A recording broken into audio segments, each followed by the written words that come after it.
1974 మే 18, 1998 మే 11, మే 13 ఈ తారీఖులు భారతదేశ అణు విధానంలో సువర్ణ అధ్యాయంతో నిలబడిన 2 సంవత్సరాలని చెప్పొచ్చు.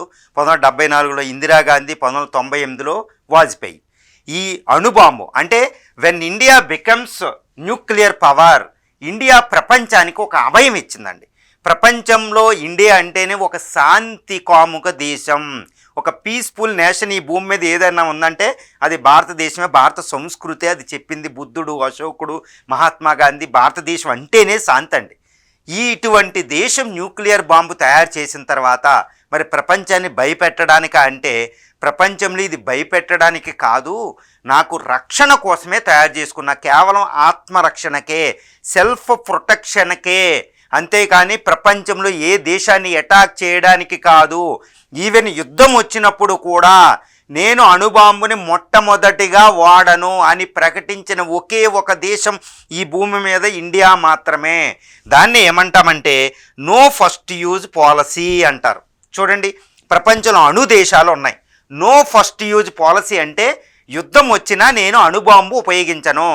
ఎవరైనా నా మీద అణుబాంబు కానీ, బయోలాజికల్ బాంబు కానీ, కెమికల్ వెపన్స్ కానీ యూజ్ చేస్తేనే అణుబాంబుని నేను ఉపయోగిస్తాను, అంతేకాని అణుబాంబులు కేవలం సెల్ఫ్ ప్రొటెక్షన్కే. అదేవిధంగా అణువాయుధాలు దేశంతో యుద్ధం వచ్చినా అణుబాంబులకి నేను పని చెప్పను అని భారతదేశం 2003లో తన అణు విధానం, న్యూక్లియర్ డాక్ట్రిన్ని తయారు చేసుకుందండి.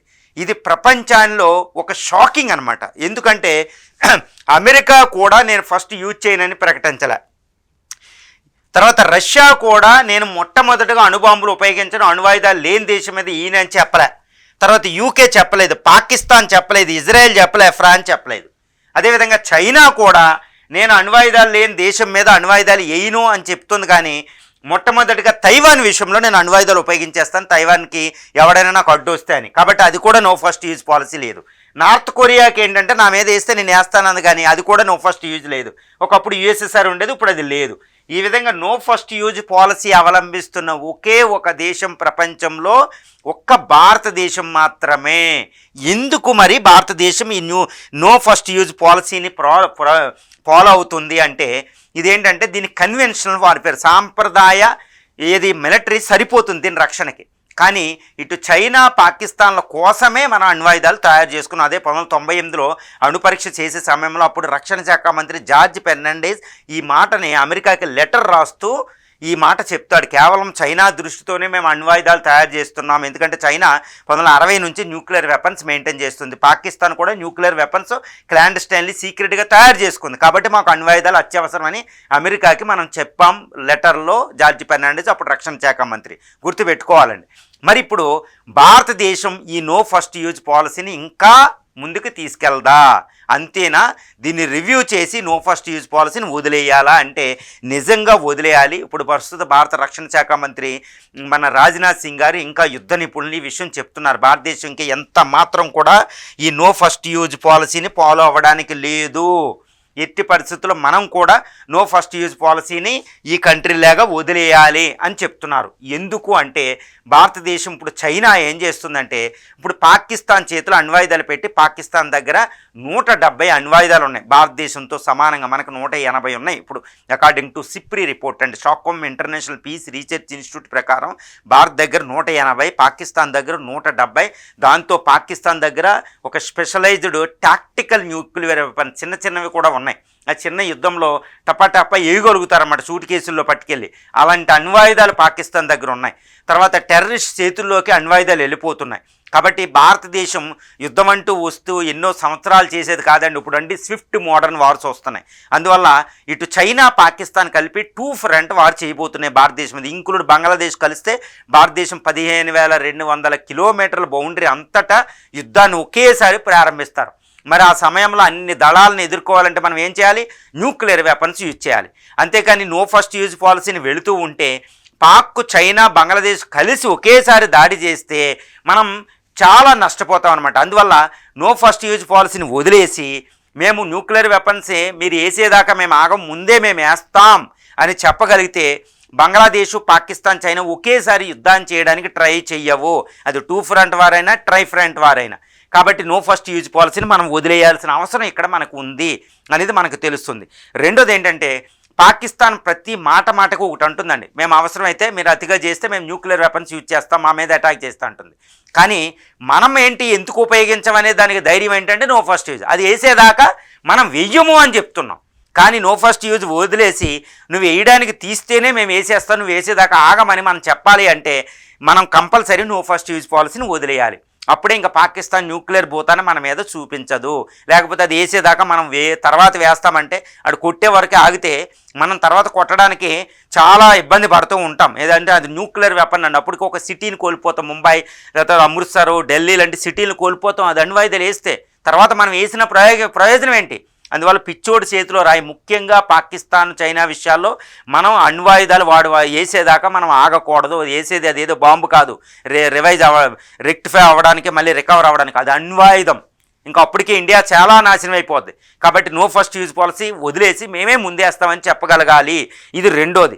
తర్వాత విలువలకు ఎక్కువ కట్టుబడుతున్నాం. భారతదేశం ఏం చేస్తామంటే ఏదో న్యూక్లియర్ డిజార్మెంట్, ప్రపంచం అంతా నిరాయుధీకరణ అని ఒక పెద్ద విలువను పోషిస్తాం. కానీ ఈ పిచ్చోడైన పాకిస్తాన్, ఈ కమ్యూనిస్టు చైనాలతో మనం సర్వనాశం చేయాలనుకున్న దేశాల దగ్గర విలువలు పనిచేయవు, కేవలం బ్రూట్ ఫోర్సే. కాబట్టి ఈ రెండు దేశాల దృష్టిలో పెట్టుకునే మనం నో ఫస్ట్ యూజ్ పాలసీని వదిలేయాలి. అంటే ఇది భారత యుద్ధ నిపుణులు ప్రస్తుత రిలవెంట్. అంటే 2003, 1998లో మనం ఏంటంటే నో ఫస్ట్ యూజ్ పాలసీ అప్పుడు కండిషన్స్. బట్ ఈ 21st సెంచరీ 2025-26లో మొత్తం వార్ఫేర్ అంతా మారిపోయిందండి. ఇదంతా స్విఫ్ట్ టెక్నాలజికల్ మోడర్న్ వార్ఫేర్. ఇక్కడ యుద్ధాలు సంవత్సరాలు జరగవు, ఏదో రష్యా ఉక్రెయిన్ లాగా. కేవలం చూడండి, ఆపరేషన్ సింధూర్ 4 రోజుల యుద్ధం లాగానే టప ముగిసిపోతూ ఉంటాయి. చూడండి, అమెరికా చూడండి, ఇరాన్ని టప B-50, B-2 బాంబర్స్ వచ్చి అటాక్ చేసి వెళ్ళిపోతే ఎంత గంటల్లో యుద్ధాలు ముగిసిపోతూ ఉంటాయి. కాబట్టి మనకు టైం ఉండదు. కాబట్టి న్యూక్లియర్ వెపన్స్ని నో ఫస్ట్ యూజ్ పాలసీని వదిలేసి మన భారతదేశం ఇంకా ఎక్కువ అణ్వాయుధాలు తయారు చేసుకుని పెట్టుకోవాలి. ఇప్పటికే న్యూక్లియర్ ట్రైడ్ ఉంది, మన భారతదేశం తయారు చేసుకుంది. మినిమం న్యూక్లియర్ డెటరెంట్కి అంటే సెకండ్ స్ట్రైక్కి మనం తయారు చేసుకున్నాం. మనం తయారు చేసుకున్నది ఏంటంటే మనకి ఇదిగోండి ఈ మిసైల్స్ తయారు చేసుకున్నాం. అదేవిధంగా ఈ న్యూక్లియర్ ట్రైడ్కి air force, missiles, nuclear submarines తయారు చేసుకున్నాం. దీన్ని న్యూక్లియర్ ట్రైడ్ అంటాం. ఇది మన దగ్గర ఉంది. కానీ మనం అణుబాంబులు వేస్తే గ్యారంటీ వాడిని అటాక్ చేస్తాం. కానీ వాడు అణుబాంబులు వేసాక మనం ఒక సిటీని, ముంబై, హైదరాబాద్, బెంగళూరు లేదా ఢిల్లీ లాంటి సిటీలని అణ్వాయుధాలను ప్రయోగించి అణ్వాయుధాల కింద నాశనం అయిన తర్వాత మనం వాడిని నాశనం చేస్తే మనకేమొస్తాయి? వాడు అసలు మన మీద నాశనం చేయకుండానే మనం వేయగలగాలి. అందుకని భారతదేశం ప్రపంచంలో నిరాయుధీకరణకు పాటుపడుతూనే మళ్ళీ ప్రపంచానికి చెప్పాలి. ఇప్పుడు పాకిస్తాన్, చైనా ఎన్నో కుట్రలు పొందుతుంది. 2 ఫ్రంట్ వార్ చేయబోతున్నారు. బంగ్లాదేశ్ కూడా రెచ్చిపోతుంది. ట్రై ఫ్రంట్ వార్ రాబోతుంది. కాబట్టి వాళ్ళు యుద్ధం చేసేంతవరకు, వాడు అణ్వాయుధం వేసే వరకు మేము ఆగలేము, మేమే ముందేస్తాము అని ప్రపంచానికి చెప్పి చైనా, పాకిస్తాన్, బంగ్లాదేశ్లు ఈ విషయంలోనే మేము న్యూక్లియర్ వార్ని ఉపయోగిస్తాం, కానీ న్యూక్లియర్ వెపన్స్ ముందే ఉపయోగిస్తాం, ఇక్కడ నో ఫస్ట్ యూజ్ పాలసీ లేదు అని మనం సవరించుకుని ఇంకా ఎక్కువ న్యూక్లియర్ వెపన్స్ తయారు చేయగలిగితే ప్రపంచం కూడా మన యొక్క దృష్టిని ఆకలింపు చేసుకుంటుంది. ఇదే చేసాం. న్యూక్లియర్ వెపన్స్ తయారు చేసిన తర్వాత భారతదేశం ప్రపంచానికి చెప్పింది మేము న్యూక్లియర్ కంట్రీ అవ్వాలని కాదు, మనం ప్రొటెక్ట్ చేసుకోవడానికి. అదేవిధంగా ఇప్పుడు నో ఫస్ట్ యూజ్ పాలసీని మొదటగా అణ్వాయుధాన్ని ఉపయోగించమనే విధానాన్ని మనం వదిలేయడం వల్ల ప్రపంచం ఏదన్నా అనుకుంటుందనే ఒక విలువకెళ్ళి మనల్ని పణంగా పెట్టుకోకూడదండి మన సెక్యూరిటీ. కాబట్టి it's the very very important. ఇప్పుడు రిలవెంట్ టైం. ఇప్పుడు సెక్యూరిటీ సిచ్యువేషన్, భారతదేశ రక్షణకు సంబంధించిన విపత్కర పరిస్థితిని పరిశీలించినట్లయితే మన అణు విధానంలో నో ఫస్ట్ యూజ్ పాలసీ అనే ఒక విలువైన విధానాన్ని తీసి no first use policy Pak, China, బంగ్లాదేశ్లకు వర్తించదు.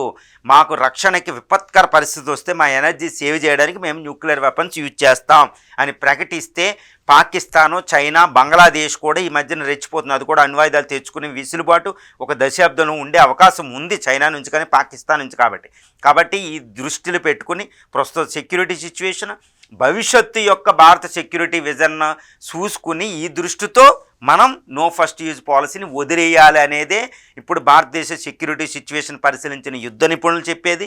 ఇది నా అభిప్రాయం కూడా.